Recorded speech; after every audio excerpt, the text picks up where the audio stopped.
So this is where you come to get on the Atlantis Submarine. That's the Rainbow Tower. That's the Tapa Tower. We're over here by the Super Pool. So we're checked in. We bought the tickets in advance, so we knew we had a time. And then you just go to that stand, you check in, and now they're sending us down this walkway. And we go down to that little pier and we get on that white boat that's coming back in.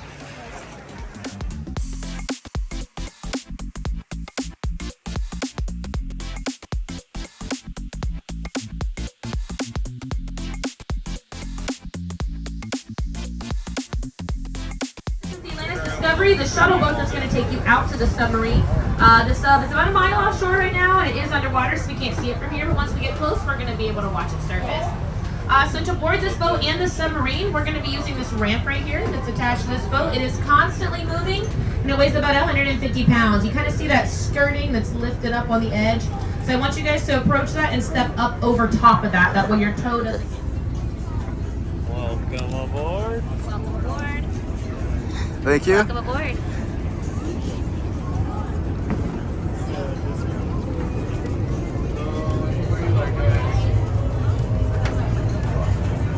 Upper deck and restrooms right in the back there. You can go anywhere you like. Thank you.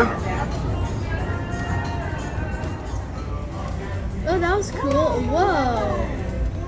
He's really good. Wow.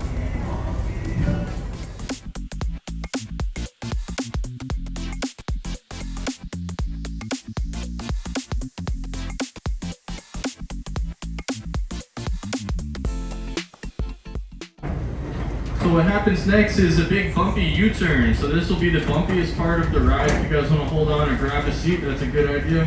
We're going to go sideways to these swells just for a moment as we spin this boat around. So grab a seat or hold on to something, please.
The way it works is we raise this ladder once our last guest is in. We lower these seats. We'll give you guys a place to sit.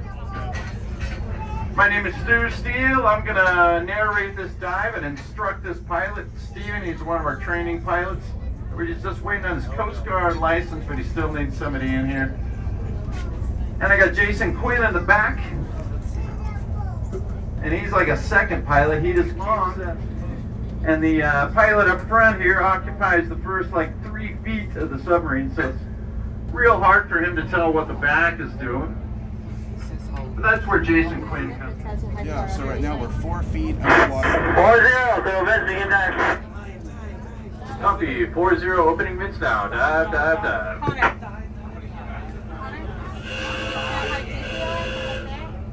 Alright.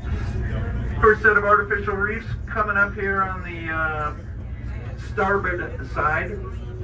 And again, we're going to turn around after we make this pass. If you guys are on the port, peek over their shoulders, it's okay. You can have a, wow, look at this. Golden trevallies, guys. That's a rarity. Beautiful golden trevallies with these tiger stripes and golden tails. We don't see those every day. Now the structures you're viewing, we're just using them as fish houses, but they're designed intention. What they're originally built for is to grow seaweed. They're aquaculture structures.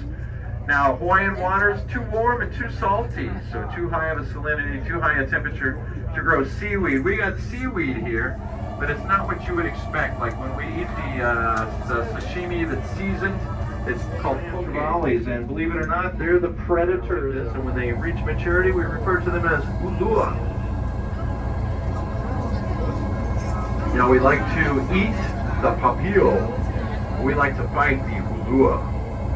The ulua, they're full of parasites, so we don't like to eat them as much, but they're a great game. Starboard side, and we have a second airplane, very, very similar to it, that'll show up on the port.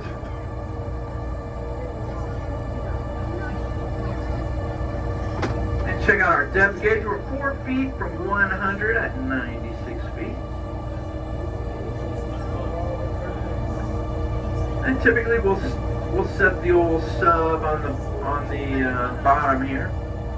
Out in the sand, there's nothing we can harm, and the submarine's equipped with kind of like a skis on the bottom of it.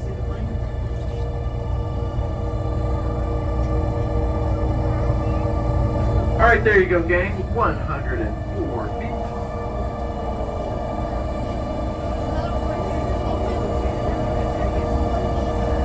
feet. Second aircraft coming up on the port side. Now these are Japanese-produced Mitsubishi. White. You get down and you get in the cockpit and they take your picture while you're on the yoke. Now in 1991, to take a picture underwater, you have to have a housing for your camera, and it was like a big deal. But in 1992, big hurricane came and wrecked these planes. So basically just left the strongest part of the aircraft, which is what you see, the wings, and where the wings connect to the fuselage. So these airplanes were once entire, basically static displays. You know, they were set up here like aircraft. And then Hurricane Nikki, largest hurricane in recent history. Since recorded history, I believe it had 200-mile-per-hour winds. So it's a big deal. All right, guys. So we're gonna say goodbye to the deepest part of our dive site. Going to get a little bit shallower. We're going to take you to our largest artificial reef. Now, it is a sunken ship. And again, like the aircraft, sunken ship was placed here intentionally. Now, the first... So here's a ship here on the starboard. We'll look for the turtles out here. A second sunken ship out here on the port in the distance. Wow, this is huge. Wow, that's a big one. Holy cow. What in the world is that? Yeah, look at that thing. That's just a big ulua. Goodness. It got destroyed from hurricane. Man, that one was different back there. Alright guys, so this sunken ship's been down here since 1988. You can kind of tell by the... Hey, there's a unicorn. See that one right there? So kids, there is such thing as unicorns, they're just not horses. Hey, there's a fish with the longest Hawaiian name. It's the long-nosed butterfly fish, but in Hawaiian it's the Lau Wili Wili Nuku Nuku Oi Oi gang. Lau Wili Wili Nuku Nuku Oi Oi, not to be confused with the Huma Huma Nuku Nuku Apua'a, which is the Hawaiian state fish. Got it? Huma Huma.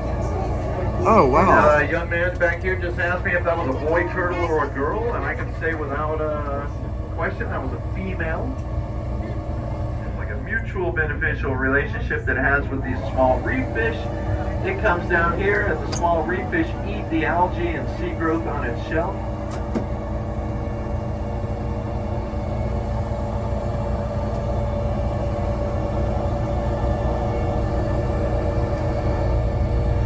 So I might mention that maybe 30% of these fish are endemic to the Hawaiian Islands, meaning this is where they originated.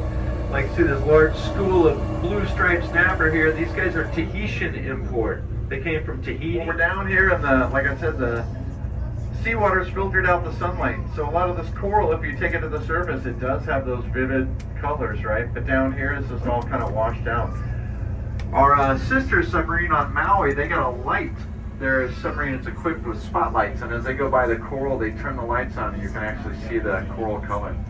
We don't do that because they only drive half as many dives as we do. We need all our electricity for driving the thrusters, so we don't have any extra electricity for lights, but I think it would be pretty cool. We're like about to sit on the bottom of the ocean. All right, guys, the sound you hear we're sending a marking bubble to the surface. You guys might have witnessed it from the Discovery. So we're going to send a marker bubble to the surface. I'm going to stop talking. You guys are going to rejoice, and then we'll put the sound of the radio on the PA so you can listen to that. You guys listen up. 2-0, clear surface. Copy, 2-0. Isolating, switching back, low on air balance. Coming up. All right. So basically, when we began the dive, I made a joke about the seat belts, and we had released all the air from the tanks. Right now, we're just filling those tanks back with air. It's just a simple machine. So yeah, trust me, if you take a machine underwater, you don't want it to be too complex. You want it to be pretty simple, and that's the way this one is. All right, you see it's getting brighter and brighter. We're about right back on the surface, guys. So give it up for Steven. He really delivered the goods there. Took us down, brought us back up. What more can you ask for? You have to speak with deep voice or something. Oh! It's true. I know. Oh, she was there. Excellent, guys. I think I got that offshore JR turn now. Awesome narration. Thank you, sir. You're very welcome. Hey, you guys have a great rest of your day. Back, guys. Thank you. Hey, welcome back. Thanks.